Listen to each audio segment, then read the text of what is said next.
नमस्कार मित्रहो, हा व्हिडिओ कोणताही नेता, व्यक्ती किंवा व्यक्तींचा समूह अथवा पक्षाच्या विरोधात नाही. मित्रहो, जर समजा देवेंद्र फडणवीस हे नागपूरचे नगरसेवक होते आणि त्यानंतर महापौर होते. ते जर टक्केवारीमध्ये, कंत्राटदारांमध्ये अडकले असते, तर काय झालं असतं? स्वर्गीय विलासराव देशमुख हे बाभळगावचे सरपंच असते. ते जर तिथल्या रेतीवाल्यांमध्ये, तिथल्या खोदकाम करणाऱ्यांमध्ये किंवा तिथल्या भ्रष्ट व्यवस्थेमध्ये अडकले असते तर काय झालं असतं? एकनाथ संभाजीराव शिंदे हे ठाणे महानगरपालिकेतले नगरसेवक होते, सभागृह नेतेही होते. त्यांनी जर फक्त लेना बँक आणि टक्केवारी इतकंच केलं असतं तर काय झालं असतं? आर आर पाटील हे स्वर्गीय आर आर पाटील हे रोजगार हमी योजनेवर काम करायला जाणारे एक तरुण होते. पण त्यांनी ज्या पद्धतीचं काम केलं ते काम पाहिल्यानंतर आजही स्वर्गीय आर आर आबा पाटील यांची आठवण आल्याशिवाय राहत नाही. ही उदाहरणं मी आपल्याला का सांगितली? तर जेव्हा तुम्ही तुमचं राजकारण तळापासून सुरू करता आणि सर्वोच्च पदापर्यंत झेप घेता, त्यावेळेला अनेक प्रलोभनं तुमच्यासाठी हात जोडून उभी असतात. त्या प्रलोभनांचं काय करायचं हे ज्याला कळतं त्यातून एखादा फडणवीस बनतो, एखादा स्वर्गीय विलासराव देशमुख बनतो, एखादा एकनाथ शिंदे समोर येतो किंवा एखादा स्वर्गीय आर आर पाटील आपली छाप सोडून जातो. पण याच्यापेक्षा भलतंच काहीतरी मुंबईमध्ये सध्या सुरू आहे आणि काय सुरू आहे तेच मी आपल्याला सांगणार आहे. नमस्कार मित्र, मी राजेश कोचरेकर आणि आपण पाहताय आपलं आवडतं न्यूज पोर्टल टाइम महाराष्ट्र. मित्र हो, गेली काही वर्ष मुंबई महानगरपालिकेचा कारभार हा भ्रष्टाचाराने प्रचंड बरबटलेला आहे अशा स्वरूपाची आवई काही मंडळी उठवत होती. आणि मग त्यातून एक प्रयत्न असा समोर आला की या सगळ्या भ्रष्टाचारातून जर मुंबईला सोडवायचं असेल तर त्यासाठी तितकेच स्वच्छ हात या शहरासाठी कार्यरत करणं गरजेचं आहे.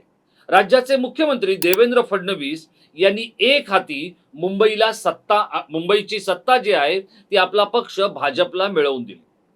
आता असं वाटलं होतं की भाजपचे जे काही नव्याने निवडून आलेले नगरसेवक आहेत ते पूर्णतः स्वच्छ, चारित्र्यवान आणि निष्कलंक पद्धतीने काम करण्याचा प्रयत्न करतील किंवा तसा निदान एक आदर्श याच्या पुढे येणाऱ्या लोकांसमोर घालून देतील.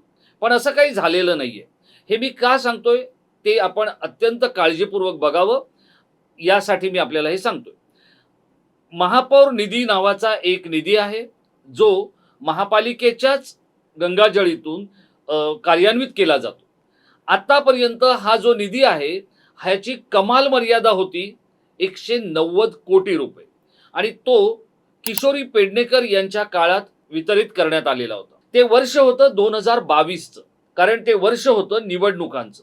असं वाटलं नव्हतं की निवडणुका इतक्या पुढे ढकलल्या जातील आणि त्या थेट 4 वर्ष उशिरा होतील. त्यामुळे राज्याचे तत्कालीन मुख्यमंत्री उद्धव ठाकरे यांनी हा निधी 190 पर्यंत नेण्याची परवानगी दिलेली होती. हा निधी साधारण 150 कोटी पर्यंत असतो आणि मग त्यातून नगरसेवकांच्या विभागांमधली जी काही कामं आहेत त्यासाठी पत्र मागवली जातात आणि हा निधी वितरित केला जातो. आता देवेंद्र फडणवीस यांनी असं सांगितलं होतं की हा जो निधी आहे महापौर निधी हा 200 कोटीच्या पार जाता कामा नये. पण मित्र हो, राज्याचे शक्तिशाली मुख्यमंत्री देवेंद्र फडणवीस यांच्या शब्दालाही किंमत न देण्याचा प्रयत्न आणि प्रकार हा मुंबई महानगरपालिकेच्या मुख्यालयात घडलेला आहे. आता हे सगळं करणारी व्यक्ती कोण असते तर महापालिका आयुक्त अश्विनी भिडे. अश्विनी भिडे या अत्यंत सक्षम अशा अधिकारी म्हणून ओळखल्या जातात. कडक शिस्तीच्या आहेत, मुख्यमंत्र्यांच्या प्रचंड विश्वासातल्या आहेत आणि त्यांना काम आणि विकास त्यामधला पारदर्शीपणा आणि रोखठोकपणा याच्यासाठी अश्विनीबाई ओळखल्या जातात. पण आता ज्या वेळेला मुख्यमंत्र्यांनी सांगितलं होतं 200 कोटीची मर्यादा पार करायची नाही, त्यावेळेला आणखी 50 कोटी, बघा आधी 150 होतं, मग 150 कोटी तर मिळतच होते. मग त्या 150 कोटीसाठी जे गटनेते आहेत गणेश खणकर हे भाजपचे असे एक नगरसेवक आहेत की जे तळागाळातून आलेले आणि त्यांना जो माणूस तळागाळातून येतो त्याला वरिष्ठ नेत्यांकडे एक विशिष्ट असं आदराचं स्थान असतं. गणेश खंडकरांनी ते 50 कोटी अजून वाढवून घेतले, त्यामुळे हा निधी 200 कोटी पर्यंत केला. पण पुन्हा रडारड करून तो वाढवून हवाय अशा पद्धतीचा एक जे काही आक्रंदन आहे ते केलं गेलं आणि महापालिका आयुक्तांनी आणखी 50 कोटीला मंजुरी दिली. त्यामुळे 200 कोटीचे 250 कोटी रुपये झाले. आता हे इथपर्यंत ठीक आहे, 250 कोटी रुपये झाले, ते व्हायला नको होते, पण ते झाले. आता याच्यासाठी नगरसेवकांना सांगण्यात आलं, की तुमच्या विभागातल्या कामांची पत्र द्या. असं दरवेळेला होतं, हे काय पहिल्यांदा नाही झालेलं. मग मुंबईमध्ये जे काही नगरसेवक आहेत, त्या 227 नगरसेवकांकडून पत्र येणं अपेक्षित होतं किंवा जे काही भाजपचे लोकं आहेत, 89 लोकं आहेत, शिवसेनेचे लोकं आहेत, त्या सगळ्यांकडून ही पत्र येणं अपेक्षित होतं. तशी ती पत्र आली. पण इथे सगळ्यात महत्त्वाची गोष्ट काय घडली, तर एक सदग्रस्त आहेत ज्यांचं नाव आहे प्रमोद गिरी. प्रमोद गिरी हे महापौर कार्यालयामध्ये सेवेत आहेत. ते आहेत खरं तर मूळचे चिटणीस विभागातले, म्हणजे ज्याला MS विभाग म्हणतो आपण, त्या विभागातले. महापालिकेच्या मुख्यालयामधला एक शक्तिशाली विभाग म्हणून या विभागाकडे पाहिलं जातं, कारण प्रशासन याच विभागाच्या अंतर्गत काम करत असतं. आता या प्रमोद गिरींचं इथलं जे काही स्थान आहे, ते त्या स्थानाचं काय झालंय किंवा ते काय होणार आहे, याच्या आधी मी या प्रमोद गिरींनी काय केलं ते आपल्याला सांगतो. ही जी पत्र मागवली गेली, या पत्रांसाठी म्हणजे हे तर MS डिपार्टमेंटमधून नेहमी होतं, की तुमची पत्र द्या वगैरे नगरसेवकांना सांगितलं जातं. पण यावेळेला आणखी एक अधिक गोष्ट सांगितली गेली, ती म्हणजे तुमची कामं कोणती आहेत आणि ती करणारा कॉन्ट्रॅक्टर कोण आहे, त्याचा नंबर सुद्धा लिहून द्या. हे कधीही मित्र हो मुंबई महानगरपालिकेत घडलेलं नव्हतं. म्हणजे ज्यांनी पारदर्शी कारभारासाठी किंवा निष्कलंक कारभारासाठी, स्वच्छ कारभारासाठी मुंबई महानगरपालिकेचा कारभार आपल्या हाती घेतला, त्यांच्याच लोकांनी काय सांगितलं? कॉन्ट्रॅक्टरचा नंबर आणि नाव द्या. मग या कॉन्ट्रॅक्टरांना बोलवण्यात आलं आणि मग त्यांना विषय समजावून सांगण्यात आला. कामाचा विषय आपल्याला कळतो ना, म्हणजे मी तुम्हाला काय म्हणतोय ते, तर तो विषय समजावून सांगण्यात आला. आणि अशा पद्धतीत या 250 कोटींपैकीचा सर्वाधिक निधी मुंबईच्या महापौर रितू तावडे यांच्या वाट्याला आला. तो आहे 26 कोटी रुपयांचा. मुंबईच्या महापौर येतात N वॉर्डमधून. मुंबईचे एकूण जे काही 26 विभाग आहेत त्यापैकीच्या N वॉर्डमधून त्या येतात, घाटकोपरमधून. हा विभाग जो आहे हा गारोडिया नगर आणि विद्याविहार हा जो भाग आहे, इथून त्या येतात. त्या मूळच्या काँग्रेसच्या आहेत. त्या भाजपमध्ये आल्या आणि आता त्या महापौर झाल्या. त्या जेव्हा निवडणुकीला उभ्या राहिल्या त्यावेळेला त्यांच्या समोर कोणी प्रतिस्पर्धी नको हे सुद्धा महाराष्ट्रातल्या भाजपेश्वरांकडून सांगण्यात आलं होतं. त्यानुसार त्या निवडून आल्या आणि ते सगळं झालं. जेव्हा त्यांना तिकीट दिलं तेव्हाच त्या महापौर होणार होत्या, हे मी माझ्या आधीच्या व्हिडिओतही आपल्याला सांगितलं. आता याच्या पुढची गंमत बघा काय आहे. 26 कोटी एकट्या मुंबईच्या महापौरांना मिळाल्या. रितू तावडे ज्या घाटकोपरमधून येतात त्या घाटकोपरमध्ये एकूण 11 नगरसेवक आहेत आणि या 11 नगरसेवकांपैकी 6 नगरसेवक हे भाजपचे आहेत. बरोबर आहे. आता उरलेले जे नगरसेवक आहेत ते 2 नगरसेवक शिंदेच्या शिवसेनेचे आहेत आणि 3 नगरसेवक हे ठाकरेंच्या म्हणजे उभाटा सेनेचे आहेत. आता याच्यामध्ये 52 कोटी रुपये हे एकट्या घाटकोपरमध्ये आलेले. घाटकोपर हा तसा सुशिक्षित, सुस्थितीत असलेल्या सुखवस्तू लोकांचा परिसर आहे आणि त्यातही महापौरबाईंचा परिसर हा विद्याविहार आणि गारोडिया नगर जो परिसर आहे याच्यामध्ये फक्त एकमेव स्लम आहे. एकमेव स्लम. पराग शाह हे भाजपचे आमदार, हे 288 आमदारांमधले सगळ्यात श्रीमंत आमदार आहेत. ते या विभागाचं विधानसभेमध्ये नेतृत्व करतात. आता या विभागामध्ये काय कामं निघणार आहेत, हा माझ्यासारख्या मुंबई महानगरपालिका कोळून प्यालेल्या एका माध्यमकर्मीचा प्रश्न आहे. कारण 2002 ते 2012 पर्यंत इथे भालचंद्र शिरसाट नावाचे भाजपचे नगरसेवक होते. भालचंद्र शिरसाट हे मुंबईच्या अभ्यासू नगरसेवकांपैकीचे एक नगरसेवक आहेत आणि त्यांचं तिकीट कापून आणि त्यांच्या तिकिटाचं जे काय करायचं कडबोळं ते करून त्यांना बाजूला टाकण्यात आलं. त्या भालचंद्र शिरसाटांनी सुद्धा तिथे काम केलं, पराग शाह सुद्धा तिथे काम करतात. मग आता हा 26 कोटी रुपये निधी वापरणार कुठे, असा प्रश्न तुमच्या माझ्यासारख्याला पडू शकतो. तर त्यातली गंमत बघा काय आहे. आता त्यातली गंमत मी आपल्याला सांगतो. ती जरा तुम्ही शांतपणे पाहिल्यानंतर तुमच्या लक्षात येईल, की हे जे 132 वॉर्डमध्ये पैसे आलेले आहेत, यातले 3.5 कोटी रुपये जे आहेत हे उद्यान आणि मैदानांवर आहेत. स्ट्रीट फर्निचरवर 50 लाख आहेत. 3 कोटी आणखी गलिच्छ सुधार वगैरे असे त्या गोष्टींवर आहेत.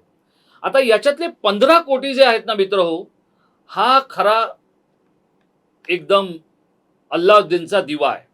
तर हे जे 15 कोटी आहेत हे खंडोबा टेकडीच्या विकासासाठी आहे. आता तुम्ही म्हणाल ही टेकडी कुठे आहे खंडोबा टेकडी? ही तर कधी आम्ही ऐकली नाही. तर तुमच्यासारखे असे असंख्य शेकडो आणि हजारो मुंबईकर असतील की ज्यांना खंडोबा टेकडी कुठे आहे माहिती नाही. खंडोबा टेकडी म्हणजे घाटकोपरचं फायरिंग रेंज. हा डोंगराळ भाग आहे. इथे बाईक जाताना पण महाकर्म कठीण आहे. मग अशा ठिकाणी जाऊन काय सुशोभीकरण होणार आहे? तर याचं कारण काय? हे जे प्रमोद गिरी आहेत यांनी हा सगळा ठेकेदारांना बोलवून घेण्याचा खेळ केला होता आणि त्या ठेकेदारांना बोलवून त्यांचं काम आणि त्यांचा विषय त्यांना समजावून सांगितल्यानंतर जे काही अर्थपूर्ण चर्चा जी झालेली आहे त्याच्यातला सगळ्यात महत्त्वाचा दुवा हा प्रमोद गिरी हे अत्यंत वादग्रस्त अधिकारी आहेत. त्यांना चिटणीस बनण्याचे वेध लागलेले आहेत. त्यांना आता सध्या सक्तीच्या रजेवर पाठवण्यात आलेले आहे आणि त्यांना महापौर कार्यालयातून हलवण्यात सुद्धा आलेलं आहे. त्यानंतर महापौर कार्यालयामध्ये बराच तिळपापड सुद्धा झालेला आहे. आता हे सगळं सुरू असताना या कॉन्ट्रॅक्टरांची जी काही बैठक आणि या सगळ्या ज्या गोष्टी आहेत ह्या एन वॉर्डमध्ये केल्या जातात. एक इंजिनियर आहे आणि हे मी जे सांगतोय याचं कारण असं आहे की याच सगळ्या गोष्टी केल्यामुळे ठाकरेंची शिवसेना बदनाम झाली. स्वतः उद्धव ठाकरेंनी हे सगळं केलं का? हे उद्धव ठाकरेंना हवं होतं का? तर हवं होतं तर त्याचं उत्तर हो आहे. पण उद्धव ठाकरेंनी धर सांगितलं, ज्या व्यवस्थेने त्याला मार करून टाकलं. म्हणजे धचा मा करायला महापालिकेमध्ये फार काही करावं लागत नाही. आता त्याचा अनुभव देवेंद्र फडणवीस यांना येत असावा. हे सगळं आता ज्या वेळेला हा जो 52 कोटी रुपयाचा घाटकोपरमधला जो निधी आहे त्याचं ब्रेकअप मी आपल्याला सांगतो. हा 26 कोटी रुपयाचा निधी गेला रितू तावडे यांच्याकडे. त्यानंतर राखी जाधव ज्या राष्ट्रवादीतून एका रात्रीत भाजपमध्ये आल्या आणि त्या भाजपमध्ये स्थिरावल्या, त्यांना 10 कोटी रुपयाचा निधी मिळालेला आहे. अर्चना भालेरावना 10 कोटी रुपयाचा निधी मिळालेला आहे. त्याच्याप्रमाणे शिवसेनेच्या शिंदेचे जे सुरेश आवळे आहेत त्यांचा विभाग क्रमांक आहे 125, त्यांना 5 कोटी निधी मिळालेला आहे. किरण लांडगे यांना 4.5 कोटी निधी मिळालेला आहे. त्याचप्रमाणे विजेंद्र शिंदे यांना 4 कोटी निधी मिळालेला आहे. मित्रहो, हा जो सगळा निधी आहे हा घाटकोपर सारख्या एका सुशिक्षित उपनगरामध्ये आणून नेमकं यांना करायचंय काय? तर हे जे सगळे ठेकेदार आहेत हे ठेकेदार हा एक मुंबई महानगरपालिकेतला असा प्रकार आहे किंवा असा आजार आहे ज्याच्यावर तुम्ही काहीच करू शकत नाही. हे सगळं जे काही ह्या 250 कोटी रुपयांमधले 52 कोटी रुपये हे एकट्या घाटकोपरमध्ये गेलेले. उरलेले जे काही पैसे आहेत ते काही लोकांना फुटकळ देण्यात आलेले. आता याच्यातली गंमत अजून आणखी तुम्हाला इंटरेस्टिंग गोष्ट सांगतो. MIMचे 8 नगरसेवक आहेत मुंबई महानगरपालिकेत. हे 8 नगरसेवक कुठे बसतात? विरोधामध्ये बसतात. म्हणजे ठाकरे विक्रेंचे जे लोक बसतात तिकडे लोक बसतात. यांना सुद्धा सणसणीत निधी देण्यात आलेला आहे. एका बाजूला आपण काय म्हणतोय? आम्ही हिंदुत्व रक्षक आहोत. दुसऱ्या बाजूला आम्ही काय म्हणतोय की MIMच्या नगरसेवकांना भरपेट निधी मिळाला पाहिजे आणि तो दिला गेलेला आहे. मग जर MIMच्या लोकांना निधी मिळतो आहे तर तो इतर पक्षांमध्ये, मग ते समजा RPIचे लोक असतील, ठाकरेंच्या शिवसेनेचे लोक असतील, मनसेचे लोक असतील, काँग्रेसचे लोक असतील, यांना निधी का दिला गेला नाही? तर तुम्ही म्हणाल की नाही नाही, ते ज्या वेळेला ठाकरेंची सत्ता आणि महापालिका त्यांच्याकडे होती तेव्हा पण ते असाच पक्षपात करत होते.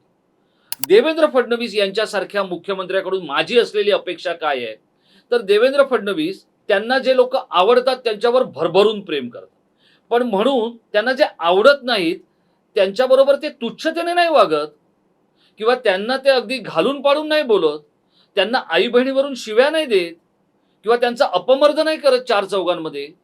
माझा प्रश्नच असा आहे की जर देवेंद्र फडणवीस यांच्यासारखा नेता मुख्यमंत्रीपदी असताना जर आदर्श घालू शकला नाही तर मग आदर्श कोण आणि कसा घालणार आहे? आता या सगळ्याबद्दल भाजपचे जे मुंबईचे अध्यक्ष आहेत अमित साटम यांनी नाराजी व्यक्त केली.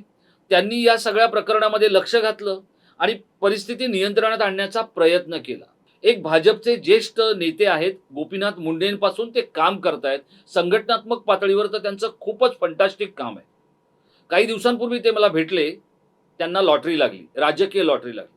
तेव्हा ते मला भेटले आणि ते असं मला म्हणाले, की आमच्या नगरसेवकांचा आणि आमच्या सगळ्या लोकांचा काय प्रॉब्लेम झालेला आहे, की जे आम्हाला पाहायला मिळत नव्हतं, ते आम्हाला खायला मिळालेलं आहे देवाभाऊंमुळे. आणि ते खाताना आमच्यापैकी अनेकांचं अपचन होणार आहे. आणि ती परिस्थिती आपल्याला दिसते. मित्रहो, 5 डिसेंबर 2024ला देवेंद्र फडणवीसांनी तिसऱ्यांदा मुख्यमंत्री पदाची शपथ घेतली.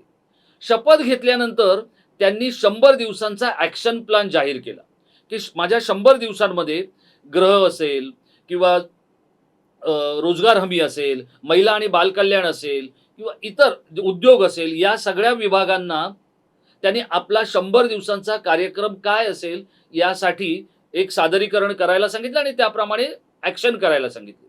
हा जो काही प्रकार होता ना, हा खूपच फंटास्टिक होता. याच्यामध्ये सर्वात पहिलं पारितोषिक कोणी मिळवलं माहिती आहे का मित्रो?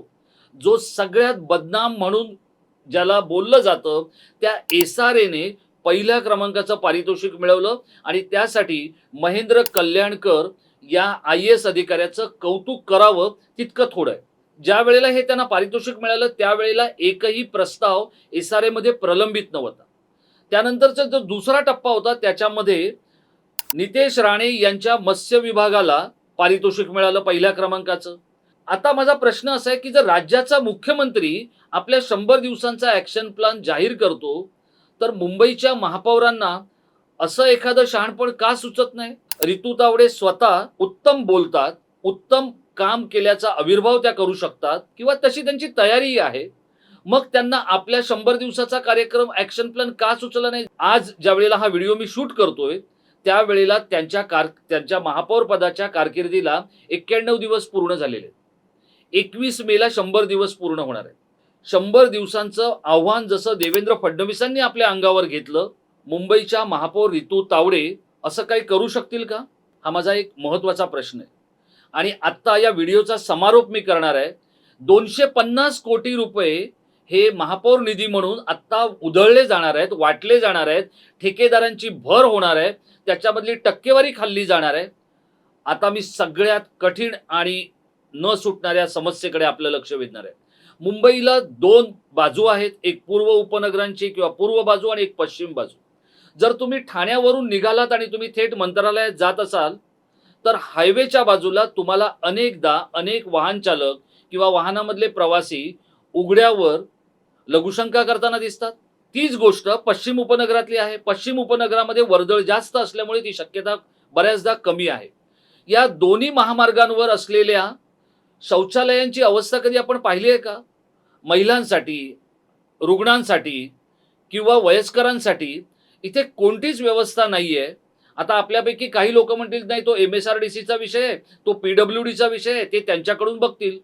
मग ज्या खंडोबा टेकडीमध्ये नुसता डोंगर आहे, तिथे जर 15 कोटी रुपयांची उधळण होणार आहे, तर तासनतास वाहतुकीच्या कोंडीत अडकणाऱ्या महिला, वयस्कर, लहान मुलांना, विद्यार्थ्यांना चांगल्या दर्जाची उत्तम आंतरराष्ट्रीय कीर्तीची शौचालयं आपण हायवेच्या बाजूला का देऊ शकत नाही आहोत? जर हे शहर एका बाजूला आंतरराष्ट्रीय शहर आहे, तर यातल्या तुम्ही म्हणजे माझं मुंबईच्या महापौरांना आणि मुंबईच्या आयुक्तांना खुलं आव्हान आहे, त्यांनी एक दिवशी जसं ते नाला सफाईचा दौरा करतात, तसा या शौचालयांचा दौरा करावा. मुंबई महानगरपालिकेच्या अंतर्गत चालवण्यात येणारी सार्वजनिक शौचालयं ही ज्या पद्धतीची आहेत, ते मी या कॅमेऱ्यासमोर बोलू शकत नाही. ही परिस्थिती जर देवेंद्र फडणवीसांच्या कल्पनेतून मुंबईच्या महापौरपदी बसलेल्या रितू तावडे जर बदलू शकत नसतील, तर हे फडणवीसांचं सगळ्यात मोठं अपयश आपण समजू शकतो. आणि म्हणूनच मी या व्हिडिओची सुरुवात करताना जे आपल्याला म्हटलं होतं, की जर फडणवीस, स्वर्गीय विलासराव देशमुख, एकनाथ शिंदे, RR पाटील ही मंडळी ज्या पातळीवरून आली किंवा ज्या स्थानिक प्रशासनातून आली, तिथेच जर त्यांनी टक्केवारी आणि ठेकेदारांचं दुकान लावलं असतं, तर महाराष्ट्राला इतके अभ्यासू आणि चांगले लोकप्रतिनिधी आणि नेते मिळाले नसते. मुंबई महानगरपालिकेमध्ये विराजमान झालेल्या भाजपच्या 89 नव्हे तर 227 नगरसेवकांनी याचा विचार करण्याची वेळ आलेली आहे. तूर्त इतकंच. या व्हिडिओबद्दल आपले जर काही आक्षेप असतील तर ते आपण संसदीय पद्धतीत माझ्यापर्यंत मांडावेत. या व्हिडिओच्या खाली असलेल्या इनबॉक्समध्ये ते लिहावेत. हा व्हिडिओ जर आपल्याला आवडला असेल, आपलं मुंबईवर प्रेम असेल आणि आपण अस्सल मुंबईकर असाल तर किमान 5 लोकांपर्यंत हा व्हिडिओ पाठवण्याची आपण व्यवस्था कराल. इतकंच सांगतो आणि इथेच थांबतो. जाता जाता पुन्हा एक वार महाराष्ट्राचे मुख्यमंत्री, मुंबईच्या महापौर, भारतीय जनता पक्ष, मुंबई महानगरपालिका किंवा मुंबईकर या कोणाचाही अवमान आणि अपमान करण्याचा प्रयत्न या व्हिडिओतून करणं हा आपला हेतू नाही. पण ज्या भ्रष्टाचारातून मुंबईला बाहेर काढण्यासाठी एक मिशन हाती घेतलं, त्या मिशनला सहकार्य करावं किंवा त्याला हातभार लावावा इतका सकारात्मक विषयासहित आणि हेतूसहित हा व्हिडिओ मी इथेच थांबवतोय. धन्यवाद.